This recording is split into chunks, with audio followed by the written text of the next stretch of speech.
Welcome to another World of Tanks debriefing. This one brought to us by Corbin2234 in his T1 Heavy. He's playing in a Tier 5 match here, which is pretty evened up, as you can see. Pretty much a little bit of 3s, 4s, 5s, and 6s. So a good range of tanks here. Not too much on either side that would overpower the other. So let's go ahead and get right to the action. They're here on highway, so let's go ahead and jump right in. So, starting off, you have the decision of going into the town or into the fields. Personally, I prefer to go into the fields. I almost exclusively go there, but then again, that's usually because I'm playing mediums. Playing heavies, you're almost expected to go into the town. So his choice is actually probably the more appropriate one. He is the biggest, baddest thing out there in his team.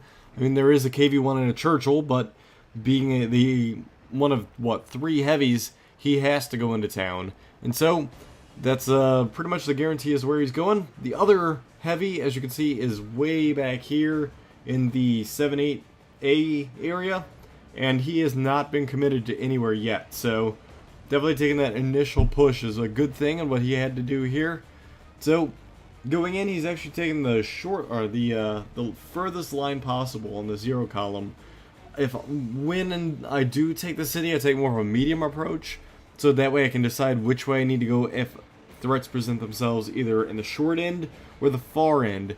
And also because the center edge does not have this straightaway just sniper alley where a TD can sit and just fire down range all day long. You have buildings blocking your way, you have walls, gates, everything interrupting it. So it's a little bit better line of sight blockage, a little better coverage. But I understand what he's doing. Although not exactly the best recommendation I would possibly give. I would have went into the city right into where he's passing by right now. All the stuff in there provides pretty decent cover. Luckily they haven't found too much, and it looks like they haven't found anything out in the valley yet. So now things are finally getting lit up. He's just about to turn the corner to be able to take them all on. Let's see what he does here. He's turning to face them the proper way. And of course there's a bunch of light stuff initially. Sadly, a bad shell just hits the Jeep or the truck right in front of this tank. He's taking a bunch of hits, but I don't think anything can actually penetrate him. That Churchill's pretty much the only threat at the moment that I can see, and even that thing's not going to hit him for too much. Now, keep in mind the weak point on a Churchill is the top, the turret itself. So if he aims at that thing, he should be all right. But it looks as though his shells are going a little squirrely, or at least the aim sight's not where the shell's hitting, which is kind of funny. That's probably because of the T1 Heavy and just how it works out. But as you can see, almost every shot against him so far has bounced. He's easily earned cool-headed at this point with all the hits that bounce off him. But then again, that could also not be part of 8.2, which this battle was recorded in. And he is taking track damage, which might also be resetting that. But wow, he is taking hit after hit after hit for no damage whatsoever. No one seems to be able to get a hit off on him that will do damage, and I'm surprised with all the heavies in front of him. So, he's getting awfully lucky there. He's taking a bunch of hits. I might have burned the repair kit to back out, but as you can see, he never needed to this whole time. And that KV is doing a bad job. He really should be looking at the T1 and not looking at whatever he's looking at. So, I don't know why he did that, but the Corbin here really was lucky that the KV-1 decided to go look at something else, because he really did that one incorrectly, needless to say. And so Corbin's going to be able to take advantage of that one, probably being able to finish him off before that KV even was able to swing his turret around. So one more hit would probably finish him off. KV turned to face him, but he's already on the move again and in the wrong area. Missed the shot, but not too bad. So very easy time there. Everything bouncing off him, the one major threat looking the complete wrong way. And that is unfortunate for the other team because they just pretty much sold themselves short at that point. Now, there's a bunch of little stuff left still that he has to fight off. These 2 TDs, both of which he can take on with one shot. Same with the Stug, finishes that off as well. Not a whole lot left, just 2 artillery pieces, mediums, another KV-1. Which is probably back at base. Another major threat to him that he needs to go and fight off. So he's going to go ahead and trudge forward. He's doing everything right so far. I mean, again, I would have burned the repair kit, probably just to back out of the little battle he was stuck in way back there when he was just tracked that whole time. But as you saw, took 0 damage that whole time. So he's actually blind firing into the position that he last knew the TD was in. He missed, well no, yes he did end up missing, sorry. So, still a tank out there he could hit, but I don't believe his accuracy is good enough to guarantee a hit. And it looks like the rounds do get a little squirrely out that distance, but as you see, everything's way out there at this point. Nothing even remotely close. And doing just a bouncing hit there. Now that the tank actually turned right towards him so he has a flat angle, he's able to just land shells on there if they actually go straight. They're still going a little squirrely, but the tracking actually helps him out there that he's not going to move on him. So, just having to continually focus. That artillery, though, don't know why it's not really firing at him as it should be. Ooh, he finally sneaks that last hit in there to get the kill. So, 3 targets left, a Sherman, the 2 artillery pieces. Those 2 artillery pieces should have been focusing on the T1 Heavy this whole time. So again, he's getting pretty lucky that no one's really looking at him. Now, a little bit's luck, a little bit's just general play. So, I gotta say, while I'm saying a lot of it's luck, there's also the fact that he really is playing his cards right there, especially in that whole town where he angled his tank just right so that everything was bouncing and being absorbed right into the track. And that's, of course, what this and the M6 are good at, is absorbing rounds into the tracks. It has such great, I don't want to call it armor, but space in there that it slows down the round. Not enough damage actually gets through to any of the critical systems, only into the tracks. So, still nothing has touched him. M4 hits that Stug. No idea where the M4 is yet, but without any really major threat to him, there's the M4 coming in way late. So he's going to have to go and deal with him. Not too bad. Finally, a little bit of damage gets put onto him. Probably from that M37, but it's going to take a lot of hits before he actually even has to worry about it. That M4 is probably the biggest threat if he has the derp cannon on him, which it looks like he does, but he did not slow down, or at least try to aim properly.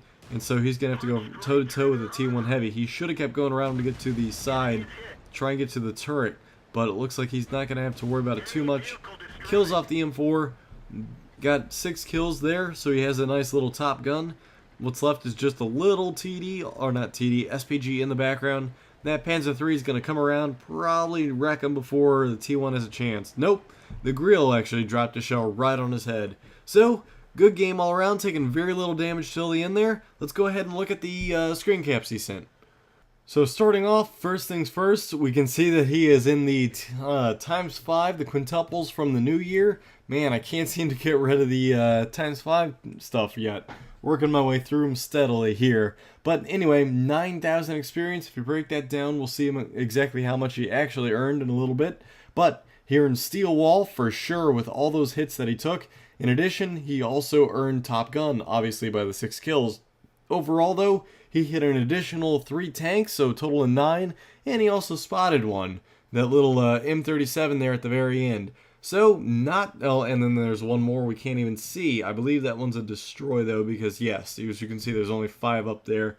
So, not too bad at all. That was a ×5, but overall, 81,000 credits is fantastic. Way to go, Corbin. Of course, a T1 Heavy is not something I commonly see, so using an American tank there pretty effectively, and getting also a little lucky that that KV was looking the wrong way and not really facing the true threat there. So bad job on that KV parts, and good for Corbin for taking advantage of it instead of letting him run away. So from the victory screen here, we go ahead and move into the team score. As you can see, he scored top there on the experience with 1,208. So fantastic little job there.